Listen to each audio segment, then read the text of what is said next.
Just days before Malcolm-Jamal Warner died, he recorded a video message, one that's never been aired in full. In it, he looked directly into the camera and said, "If you're seeing this, I probably didn't make it back. But that doesn't mean I'm gone. It means I finally said enough." Hours of footage vanished, his voice erased, but what he left behind tells a story far darker than the headlines.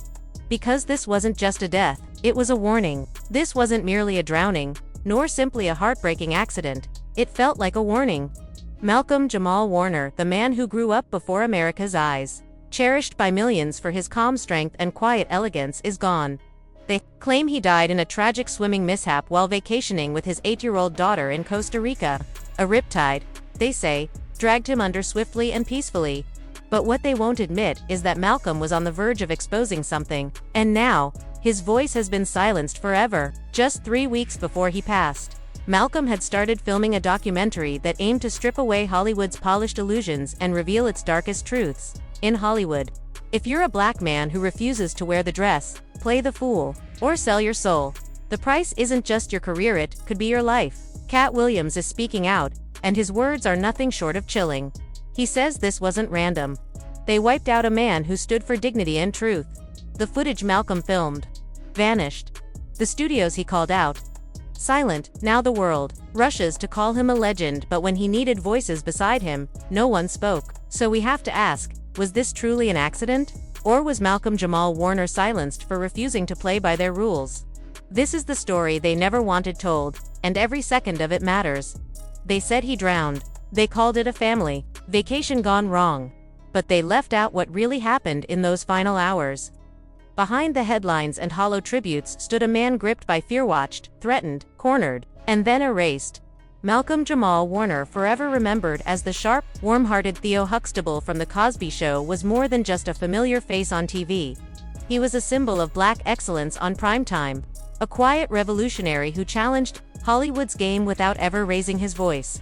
But that quiet resistance may have cost him everything. For years, Malcolm avoided the chaos. He didn't crave headlines. He lived simply raising his daughter, choosing his words carefully, and staying far from the limelight. What most never knew is that, in his final months, Malcolm was building something powerful, something that threatened to expose reputations, topple studios, and shake the foundations of Hollywood's elite. Malcolm was uncovering the secrets Hollywood keeps buried. Just weeks before his death, he confided in a close friend, "I'm done playing nice. If I disappear, it wasn't an accident." Now he's gone and the silence is louder than ever. What's even more unsettling is how quickly the narrative was locked in place. Within hours, media outlets pushed a perfectly packaged story. He was a devoted father. He drowned while saving his daughter. A tragic accident, a heroic end. And yes, he was a hero. That's not the question. The real question is, why was the story so smooth, so coordinated? Why wasn't there even a single conflicting account? No witnesses speaking out. No footage. No surveillance. Just silence. No cell phone footage. And this is 2025, there's always a phone recording. But not this time. This time, everything vanished. Then came the sealed autopsy. The hotel's security footage. Unavailable. Costa Rican authorities. Silent when pressed by US media. And just as whispers of conspiracy started surfacing online, Instagram quietly began deleting posts. YouTube demonetized tribute videos that dared to question the official story. TikTok was flooded with AI-filtered soulless rest in peace clips that felt more like programming than grief. In the midst of the noise, one voice refused to stay silent: Katt Williams. The only one bold enough to say out loud what everyone else was too afraid to admit. In a now viral live stream that cracked the internet wide open, Katt said, "You ever notice how these brothers always die right when they're about to shake the system? When they stop playing the game, when they stop being obedient." Malcolm wasn't just laying low, he had something heavy on his chest. Something that had powerful people rattled. And now, he's gone. Same script, different brother. And he's not wrong. Let's not forget Michael K. Williams, Chadwick Boseman, DMX, black men, deeply spiritual, truth-tellers, all taken suddenly, all with strange blanks in their final chapters. And now Malcolm. The deeper you dig, the darker it gets. Multiple sources say Malcolm had collected hours of raw footage for a documentary that never saw the light of day. one that threatened to expose how young black actors were exploited throughout the 80s and 90s.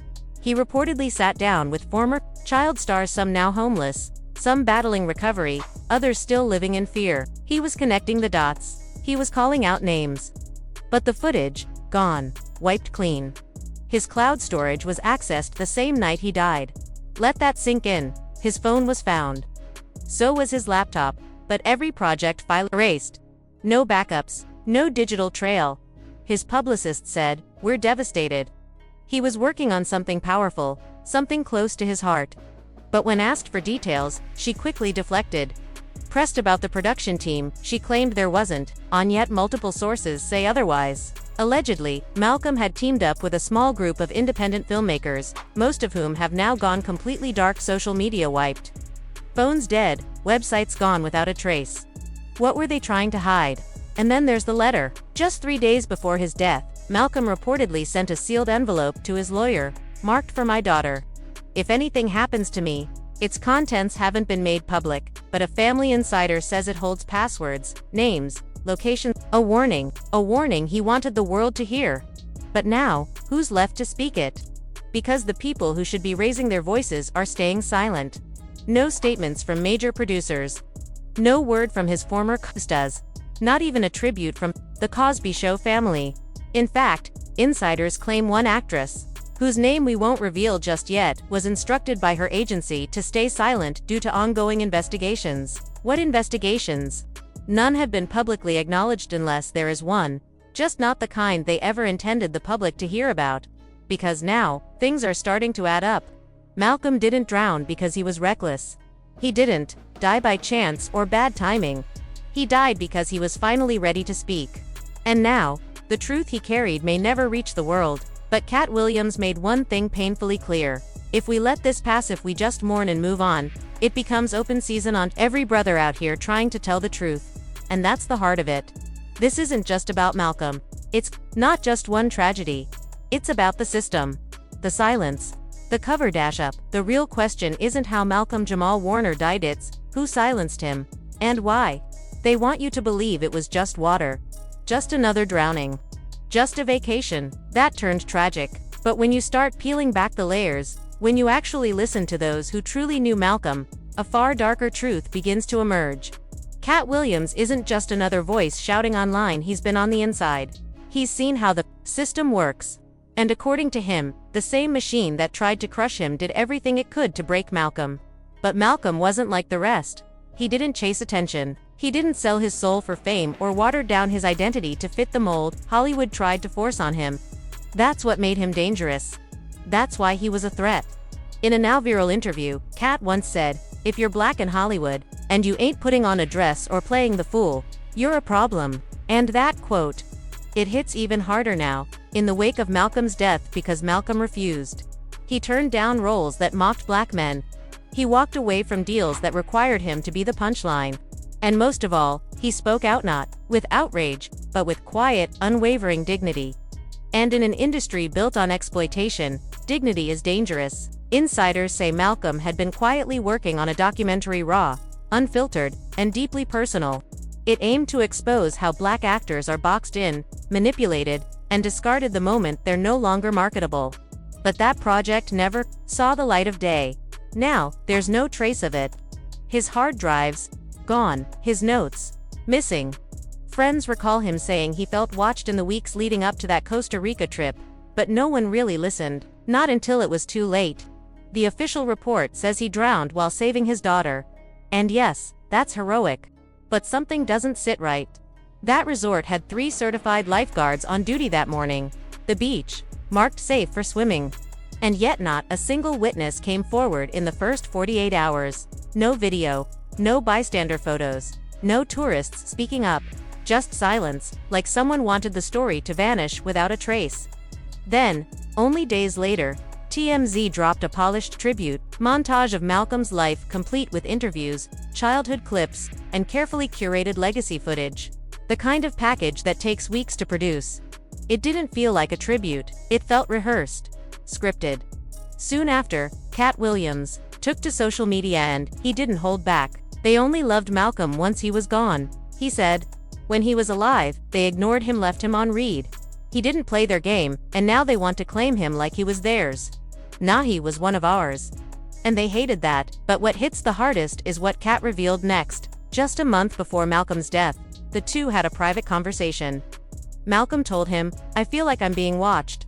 Like someone's trying to shut me up before I say too much." At the time, Katt brushed it off as paranoia. Now, he's not so sure.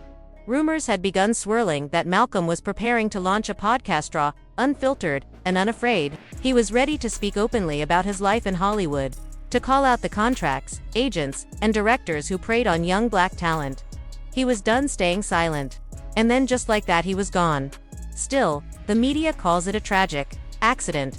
But why is it that it always takes death for us to finally pay attention? Malcolm didn't set out to be a martyr. He never wanted that. But he also refused to be a puppet, and that's why so many believed this wasn't just a drowning. It was a silencing. Insiders are now quietly talking about the producers he butted heads with, the awards he was mysteriously passed over for, the roles that somehow always slipped away. And then there's the last-minute vacation. No posts, no leaks.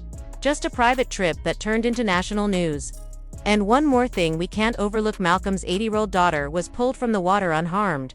The family says she doesn't remember anything, but children often remember more than we realize, and the fact that Malcolm's daughter is being kept completely away from the media, that raises even more questions. Katt ended his message with words that still echo. "If you think Hollywood ain't capable of making someone disappear, you've been watching too many movies. This industry ain't built on talent, it's built on sacrifice. And if you don't play along, you don't last long." So ask yourself, was Malcolm-Jamal Warner really just another tragic drowning? Or was he a threat to a system he refused to obey? Because if even half of what Katt is saying is true, then maybe this story was never about water. It's about silence. It's about truth. About what happens when someone finally dares to break free. This isn't just some conspiracy theory. This is a warning. And Malcolm's story might be our last chance to ask the right questions before the truth disappears with him. Just as the world began to grieve, finding what little peace it could in the wake of Malcolm-Jamal Warner's tragic passing, Katt Williams dropped a bombshell that shattered every illusion surrounding this so-called accident. The funeral had barely ended. Tributes were flooding in, Hollywood elites posting black and white throwbacks, producers sharing polished statements, former co-stars calling him a gentle soul. But to Katt, it was all smoke and mirrors. A PR performance. Because the same industry that ignored Malcolm while he was alive was now rushing to rewrite his legacy as heroic. But where was that love when he was fighting for meaningful roles? Where was the support when he refused to sell out? Sitting in a dimly lit studio, Katt didn't sugarcoat it. "They kill your spirit first," he said, then paused. "And when that don't work, they drown your body." He wasn't speaking in metaphor. According to Katt, Malcolm had been approached, repeatedly pressured to play the game, wear the dress, chase late-night laughs, and take roles meant to degrade. He said no. And that's what made him dangerous. Every time they came to him, Malcolm said no. No to their contracts. No to late-night humiliation. No to the emasculation rituals. He rejected the machine, and according to Katt Williams, that defiance cost him his life. Katt revealed that Malcolm had recently declined a major offer from a top streaming platform to play a character he believed was a complete betrayal of everything Malcolm stood for. Just a week after turning it down, Malcolm boarded a flight to Costa Rica with his daughter, and then he was gone. The public was told he drowned, saving her. But Katt insists there's more, much more. Sources close to the family say Malcolm was always extremely cautious around water. He could swim, yes, but he was never careless, especially with his daughter nearby. He would never have put his daughter in danger. One family friend, speaking anonymously, said he was too protective. But what makes this even more unsettling is what came next. A private investigator hired by an anonymous donor found that the beach where Malcolm died had no lifeguards, no proper warning signs, and troubling gaps in the resort's surveillance footage from that very afternoon. And although reports claimed emergency crews responded swiftly, eyewitnesses tell a different story. They say it took more than 20 minutes for help to arrive. By then, Malcolm was already gone. At this point, the real question isn't just how he died. It's why certain people are working so hard to stop anyone from asking. According to Katt Williams, The answer lies in what Malcolm was working on in his final days, a documentary he never got to finish. Yes, Malcolm was secretly producing a groundbreaking documentary, one that aimed to expose Hollywood's long, ugly history of abusing, exploiting, and silencing black artists. The project was reportedly titled Unscripted: The Price of Truth. In it, Malcolm planned to interview former child stars, fallen black icons, whistleblowers, and even ex-industry executives who had walked away disillusioned. According to Katt Williams, this documentary wasn't just powerful, it was dangerous. It had the potential to end careers. And it's no coincidence, he says, that once the project started gaining momentum, Malcolm began receiving quiet offers to walk away. He refused. That's when the threats came. Katt shared that Malcolm confided in a few trusted friends. He was being watched. He'd seen strange cars parked near his home. His phone calls were cutting out. His emails hacked. Most of this never made headlines because, like so many of us, Malcolm didn't want to sound paranoid. But looking back, Katt Williams believes the system was already laying the groundwork to silence him. And when silence didn't work, they turned to tragedy.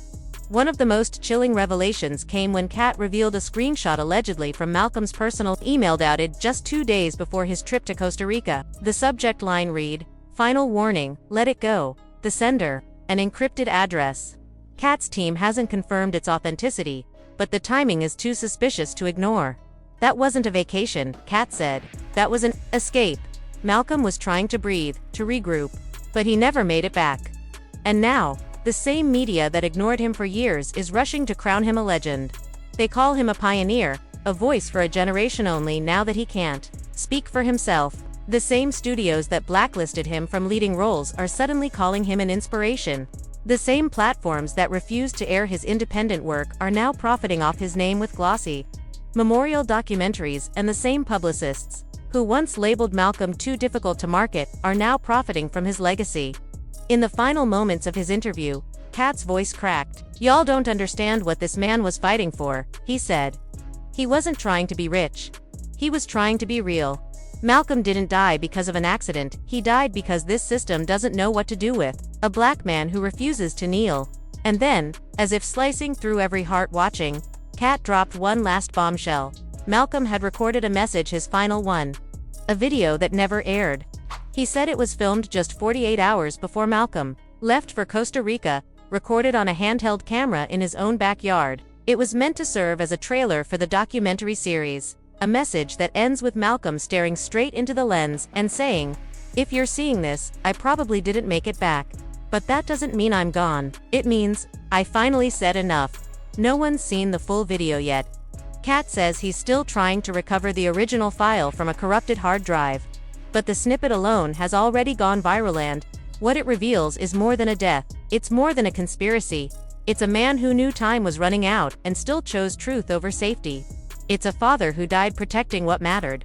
It's a system exposed, one that buries the bold, silences the real, and rewrites black stories only after the storytellers are gone. So now the question isn't just what happened to Malcolm-Jamal Warner, it's who's next. And more urgently, will we keep letting Hollywood praise our black heroes only once they're silenced? Or will we fight to hear them while they're still alive to speak? Because if we wait too long again, we might lose the next Malcolm before his voice ever reaches us.